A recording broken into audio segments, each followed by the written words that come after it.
Друзья, всем привет! Строительство водопада продолжается. Кому интересно, смотрим, не переключаемся. Сегодня я заливаю ступеньки. Вот он бетоном. Буду штукатурить вот эту вот часть. Обшил все сеткой. Сегодня надо доверху все залить, чтобы это остыло, а потом декорировать все камнем. Водичка будет течь вот с самого верха по ступенькам. На ступеньках будут губки. То есть водопад будет работать как и декоративный элемент участка. Но и заодно будет фильтровать воду. Те уродские ящики, вон, которые там. Видно их, нет? Вот так будет видней. Нет, вот так даже лучше. Это все уберем, потому что наполнители губки в ящиках, которые будут все на этих ступеньках. Водичка будет стекаться по ступенькам через губки. То есть дополнительно будет фильтровать воду. По идее должно получиться все шикарно.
друзья мои, помогать никто не помогает, а фоткаться с моим водопадом будут многие, я думаю.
Друзья, всем привет! Работы продолжаются. Вчера залил ступеньки, сегодня штукатурю стены. Только не смейтесь. Купил я мастерок, не получается у меня мастерком. Штукатурю руками, короче. Ну, я не строитель, я об этом предупреждал еще в ранних видео. Ну, вроде получается неплохо.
Короче, друзья мои, маленько не учел, я, лоханулся. Вот этот выход трубы надо было сделать где-нибудь по центру. Не в самом конце водопада, а по центру. И получились бы ступеньки такие, знаешь, полукруглые. А так как сделал его вот в конце водопада, тут придется построить из камней глухую стену, то есть стекаться он будет только туда. Ну, потом я уже понял, но так как эта труба уже залита под самим фундаментом, уже ничего не сделаешь. Значит, будем делать как получается. Тут вот так вот примерно наискосок глухую стену из камней сделаю. Вся красота будет там. А если мозг бы раньше подумал бы и вот эту трубу поставил по центру, Ну, было бы, конечно, намного красивее. То есть полукругом ступеньки, стекалась бы вода, со всех сторон была бы красота. А тут, ну, тут за домом, в принципе, за колодцем не так и страшно. Будет глухая стена из камней. Так что как-то так вот. Будете строить водопад, обязательно пересмотрите все видео в ютубе, кто что говорит, кто что показывает. И не повторяйте ошибок.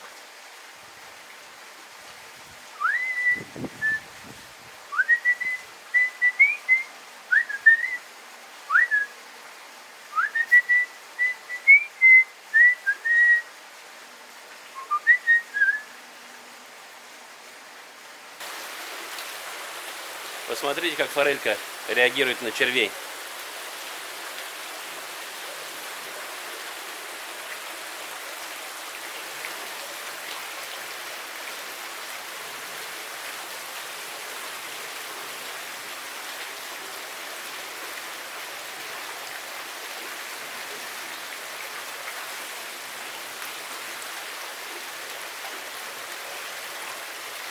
Я попробую приблизить.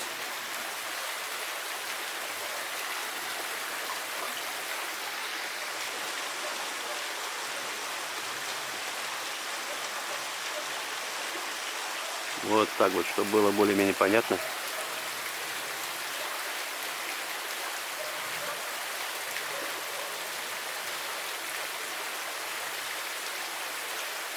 Я даже боюсь представить, что будет, если туда кинуть удочку.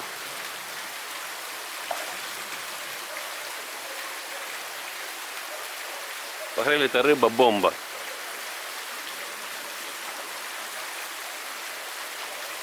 То есть еле касается червь воды, и она его схватывает на лету, можно сказать.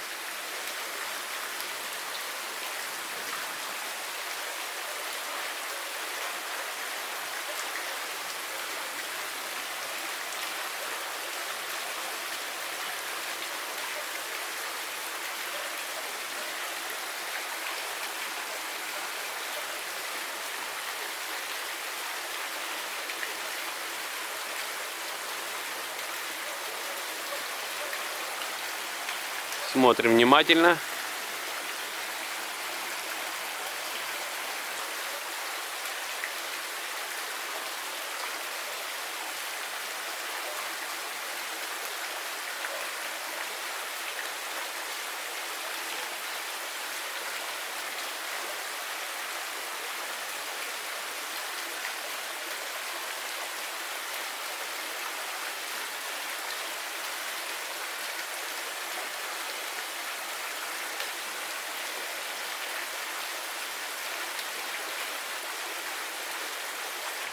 Друзья мои, продолжение строительства водопада будет в следующем видео.